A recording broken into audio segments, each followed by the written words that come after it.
Marikina River. Naglilinis pa lang ako, kakatapos ko lang maglaba guys. Diyos ko, hindi pa ako nagsusuklay, kakatapos ko lang maglaba.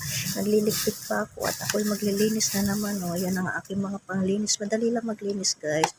Pinagaan ko na ang aking paglilinis dahil meron namang vacuum cleaner. Ito na, vacuum ko na yan guys. Alam niyo naman ang nanay, siya lang ang gumagawa. Ang nanay niyo dito. Ayan, tapos binabantayan na naman ang Marikina River. Hindi pa man lang ako nakaka-move on guys. Lilinisan ko na ito. Naglilinis na ako. Pinakintab ko na yung side namin guys. Kahapon kaya ako ay natumba. Ayan, maglilinis na naman ako. Samahan niyo ako guys mag-vacuum para madali ang paglilinis.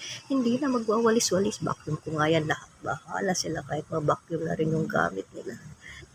Thank you for watching guys. Yan lang po kasi kakatapos ko maglaba. Pagod na pagod ang nanay. Tapos mag-vacuum pa. Ganyan kami na baha. Hindi pa nakaka-move on. Binabantayan na naman ang Marikina River. Nanay. Bye.